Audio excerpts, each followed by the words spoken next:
ಸಾಲದ ಸುಳಿಗೆ ಸಿಲುಕಿ ರೈತರು ಕಂಗಾಲಾಗುತ್ತಿರುವ ಬೆನ್ನಲ್ಲೇ ಖಾಸಗಿ ಫೈನಾನ್ಸ್ ಕಂಪನಿಗಳ ದರ್ಪಕ್ಕೆ ಮತ್ತೊಬ್ಬ ಅನ್ನದಾತ ಬಲಿಯಾಗಿರುವ ಘಟನೆ ಶಿವಮೊಗ್ಗದಲ್ಲಿ ನಡೆದಿದೆ. ಕೇವಲ ಒಂದು ಕಂತಿನ ಹಣ ಪಾವತಿಸಿಲ್ಲ ಎಂಬ ಕಾರಣಕ್ಕೆ ರೈತನಿಗೆ ಯಾವುದೇ ಮುನ್ಸೂಚನೆ ನೀಡದೆ ಲಕ್ಷಾಂತರ ರೂಪಾಯಿ ಮೌಲ್ಯದ ಟ್ರ್ಯಾಕ್ಟರ್ ಜಪ್ತಿ ಮಾಡಿ ಅದನ್ನು ಅತ್ಯಂತ ಕಡಿಮೆ ಬೆಲೆಗೆ ಹರಾಜು ಹಾಕಿರುವ ಚೋಳ ಫೈನಾನ್ಸ್ ವಿರುದ್ಧ ಈಗ ಆಕ್ರೋಶ ಭುಗಿಲೆದ್ದಿದೆ. ಶಿವಮೊಗ್ಗದಲ್ಲಿ ಒಂದು ಕಂತು ಪಾವತಿಸದ ಕಾರಣಕ್ಕೆ ಚೋಳ ಫೈನಾನ್ಸ್ ಕಂಪನಿಯು ರೈತ ಶ್ರೀನಿವಾಸ್ ರವರ ಟ್ರ್ಯಾಕ್ಟರ್ ಅನ್ನು ಜಪ್ತಿ ಮಾಡಿದೆ. ಯಾವುದೇ ಮುನ್ಸೂಚನೆ ಇಲ್ಲದೆ ಜಪ್ತಿ ಮಾಡಿ 6 ಲಕ್ಷದ ಟ್ರ್ಯಾಕ್ಟರ್ ಅನ್ನು ಕೇವಲ 1.46 ಲಕ್ಷಕ್ಕೆ ಹರಾಜು ಹಾಕಿದ್ದರಿಂದ ದಲಿತ ಸಮಿತಿ ಪ್ರತಿಭಟನೆ ನಡೆಸುತ್ತಿದೆ.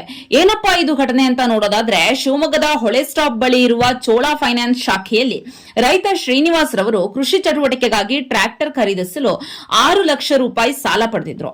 ಕಷ್ಟಪಟ್ಟು ಕಂತುಗಳನ್ನು ಪಾವತಿಸುತ್ತಿದ್ದ ಶ್ರೀನಿವಾಸ್ ಅನಿವಾರ್ಯ ಕಾರಣಗಳಿಂದ ಕೇವಲ 1 ತಿಂಗಳ ಕಂತನ್ನ ಪಾವತಿಸಲು ಸಾಧ್ಯವಾಗಿರಲಿಲ್ಲ. ಇದನ್ನೇ ನೆಪವಾಗಿಸಿಕೊಂಡ ಫೈನಾನ್ಸ್ ಕಂಪನಿಯ ಸಿಬ್ಬಂದಿ ರೈತನಿಗೆ ಯಾವುದೇ ನೋಟಿಸ್ ನೀಡದೆ ಹಠಾತ್ತನೆ ಟ್ರ್ಯಾಕ್ಟರ್ನ ಜಪ್ತಿ ಮಾಡಿದ್ರು. ಜಪ್ತಿ ಮಾಡಿದ ನಂತರ ಸಾಲ ತೀರಿಸಲು ರೈತ ಮುಂದಾದಾಗ ಫೈನಾನ್ಸ್ ಕಂಪನಿ ಆಘಾತಕಾರಿ ವಿಷಯವೊಂದನ್ನು ತಿಳಿಸಿದೆ. 6 ಲಕ್ಷ ರೂಪಾಯಿ ಸಾಲದ ಮೇಲೆ ಖರೀದಿಸಿದ್ದ ಟ್ರ್ಯಾಕ್ಟರ್ ಅನ್ನ ಆನ್ಲೈನ್ ಬಿಡ್ಡಿಂಗ್ ಮೂಲಕ ಕೇವಲ 1,46,000 ರೂಪಾಯಿಗೆ ಮಾರಾಟ ಮಾಡಿದ್ದೇವೆ ಎಂದು ಕಂಪನಿ ಹೇಳಿದೆ. ಈ ವಿಚಾರ ತಿಳಿಯುತ್ತಿದ್ದಂತೆ ರೈತ ಶ್ರೀನಿವಾಸ್ ಕಂಗಾಲಾಗಿದ್ದಾರೆ. ಪ್ರತಿಭಟನೆ ತೀವ್ರಗೊಳ್ಳುತ್ತಿದ್ದಂತೆ ಸ್ಥಳಕ್ಕೆ ಕೋಟೆ ಪೊಲೀಸ್ ಠಾಣೆಯ ಸಬ್ ಇನ್ಸ್ಪೆಕ್ಟರ್ ಸಂತೋಷ್ ಬಾಗೂಜಿ ಆಗಮಿಸಿದ್ದರು. ಪ್ರತಿಭಟನಾಕಾರರು ಮತ್ತು ಫೈನಾನ್ಸ್ ಅಧಿಕಾರಿಗಳ ನಡುವೆ ಸಂಧಾನ ನಡೆಸಲು ಪ್ರಯತ್ನಿಸಿದರು. ಜಪ್ತಿ ಮಾಡಿರುವ ಟ್ರ್ಯಾಕ್ಟರ್ ಅನ್ನ ಕೂಡಲೇ ರೈತನಿಗೆ ವಾಪಸ್ ನೀಡಬೇಕು, ಇಲ್ಲದಿದ್ದರೆ ಫೈನಾನ್ಸ್ ಕಚೇರಿಗೆ ಬೀಗ ಜಡಿದು ರಸ್ತೆ ತಡೆದು ಉಗ್ರ ಹೋರಾಟ ಮಾಡಲಾಗುವುದು ಎಂದು ದಲಿತ ಮುಖಂಡರು ಎಚ್ಚರಿಕೆ ನೀಡಿದ್ದಾರೆ. ಒಂದು ಸಣ್ಣ ಬ್ರೇಕ್ ನಂತರ ಪ್ರತಿಭಟನಾ ನಿರತರು ಏನು ಹೇಳಿದ್ದಾರೆ ಕೇಳೋಣ ಬನ್ನಿ. ಸರ್ಫಾ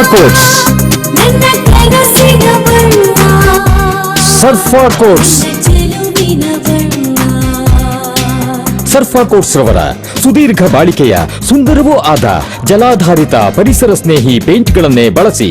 ಸರ್ಫಾ luxury emulsion paint, odourless, low ವಿಒಸಿ,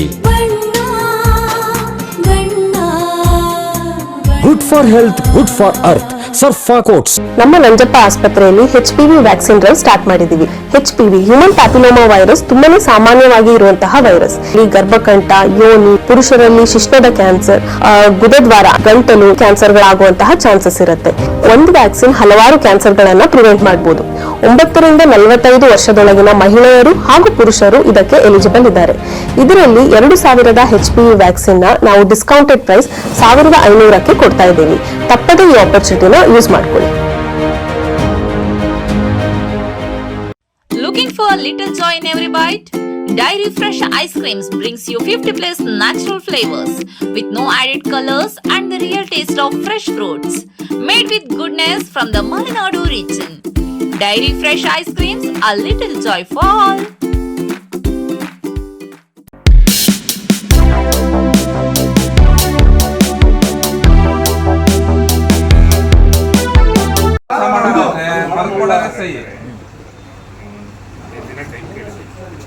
ನಾನು ಹೇಳ್ತಾ ಇದ್ದೀನಿ, ಪ್ರಾಮಾಣಿಕ ಪ್ರಯತ್ನ ಮಾಡ್ತೀನಿ ಅಂತ ಹೇಳಿ ನನಗೆ ಇಲ್ಲಿ ವಾಸ್ತವ ಸ್ಥಿತಿ ನನಗೆ ಗೊತ್ತಿದೆ.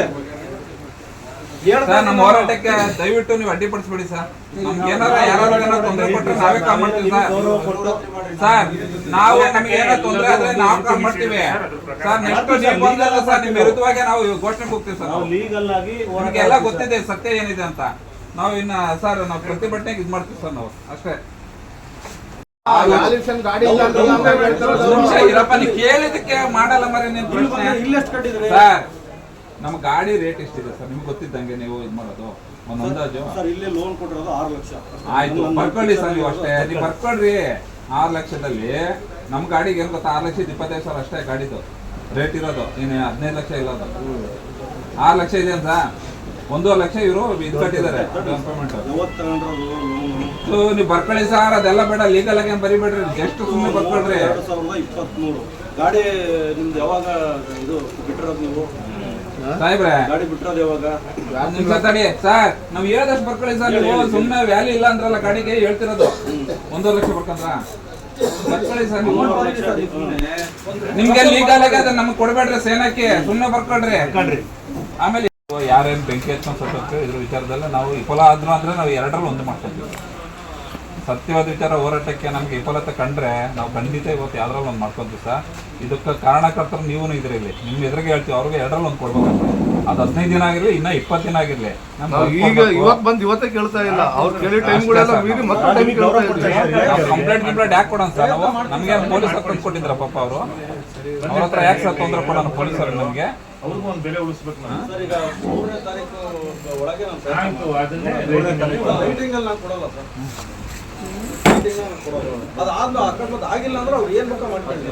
ನಾನು ವಿಡಿಯೋ ರೆಕಾರ್ಡಿಂಗ್ ಇದೆ, ರೈಟಿಂಗ್ ಎಲ್ಲ ಬೇಕು ಅಂತ ಅಲ್ಲಿ ಮಾಡ್ತಾ ಇದ್ದೀನಿ. ಅಲ್ಲ ಸರ್, ನಾನು ಪ್ರಯತ್ನ ಅಲ್ಲ ಸರ್, ನಮಗೆ ನ್ಯಾಯ ಸಿಗ್ಬೇಕಲ್ಲ ಸರ್. ಈಗ ನೀವು ಪಾಪ ಏನ್ ಮಾಡ್ತೀರಾ, ಅದು ಡ್ಯೂಟಿ ಅವತ್ತು ಯಾರಾದ್ರೂ ಇನ್ನೊಬ್ರು ಬಂದ್ರೆ ಹೋಗಿರ್ತೀರಾ, ನೀವು ಬಂದಿಲ್ಲ ಅಂತ ಮಾಡಕ್ಕಾಗತ್ತಾ? 4 ಲಕ್ಷ ಚಿಲ್ಲರೆ ಅವ್ರಿಗೆ ಬಾಕಿ ಇದೆ, ಅಷ್ಟನ್ನು ನಾನು ವೇವ್ ಆಫ್ ಮಾಡ್ರಿ ಅಂತಂದ್ರೆ ಹೆಡ್ ಆಫೀಸ್ ನಿಮ್ ಲೆಕ್ಕಾಚಾರ 4 ಲಕ್ಷ ಚಿಲ್ಲರೆ ಸರ್ 4 ಲಕ್ಷ ಗಾಡಿ ನಿಮ್ಮ ಹತ್ರ ಇದ್ದು 4 ಲಕ್ಷ 4 ಲಕ್ಷ ಕಟ್ಟಬೇಕು.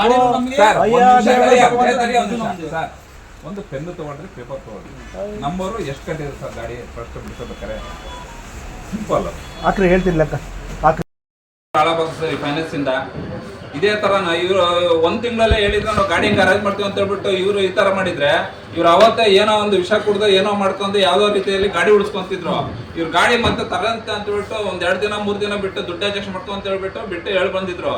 ಇವತ್ತು ನೋಡಿದ್ರೆ ಗಾಡಿನೇ ಇಲ್ಲ, 1,40,000 ಮಾರಿದೀನಿ ಅಂತ ಇದಾರೆ. ಈ ತರ ಆದ್ರೆ ಆ ರೈತನ ಕಥೆ ಏನ್ ಸರ್? ಇವತ್ತು ಆಗಾಗ್ಬಿಟ್ಟು ನಾವು ಉಗ್ರ ಹೋರಾಟ ಹಿಡ್ಕೊಂಡಿವಿ ಸರ್. ಇವತ್ತು ಆ ರೈತನಿಗೆ ಗಾಡಿ ಬೇಕು, ಅವ್ರೇನು ಬಿಟ್ ಮಾಡಿದ್ರೆ ಆ ದುಡ್ಡಿಗೆ ಅವ್ರು ದುಡ್ಡು ಕೊಡ್ತಾರೆ. ಯಾವ ಫೈನಾನ್ಸ್? ಇದು ಚೋಳ ಫೈನಾನ್ಸ್. ಎಷ್ಟು ದಿನದಿಂದ ಇದಾಗಿದೆ ಸರ್? ಇದಾಗಿ ಏನು ಇವರು ಡಿಸೆಂಬರ್ ಅಂತಿದ್ದಾರೆ ಸರ್. ನಮಗೆ ಬಂದಿರೋ ನೋಟಿಸ್ ನೋಡಿದ್ರೆ 3 ದಿನದ ಹಿಂದೆ ಬಂದಿದೆ ನಮಗೆ. ಅವ್ರು ಡಿಸೆಂಬರ್ ಅಲ್ಲೇ ನಾವು ಗಾಡಿ ಸೇಲ್ ಮಾಡಿದ್ವಿ ಅಂತಿದ್ದಾರೆ. ನಮ್ಗೇನು ಗೊತ್ತಾಗಿದ್ದ ತಕ್ಷಣ ನಾವು ಬಂದೀವಿ ಸರ್. ನಾವು ಈಗ ನಿಮ್ಮ ಬೇಡಿಕೆಗಳೇನು ಸರ್? ಏನಿಲ್ಲ ಸರ್, ಅದೇ ರೇಟಿಗೆ ನಾವು ಗಾಡಿ ಮತ್ತೆ ನಾವು ತೊಗೊಂತೀವಿ ಸರ್. ನಾವು ಅವರು ಏನಿದೆ ಅದನ್ನ ಏನು ಉಳ್ಕಿದ್ದು ನಮ್ಗೆ ಏನು ನೋಟಿಸ್ ಕೊಟ್ಟಿದ್ದಾರೆ ಸರ್, ಅದನ್ನ ನಾವು ಕೋರ್ಟಲ್ಲಿ ಇದು ಮಾಡ್ತೀವಿ ಸರ್.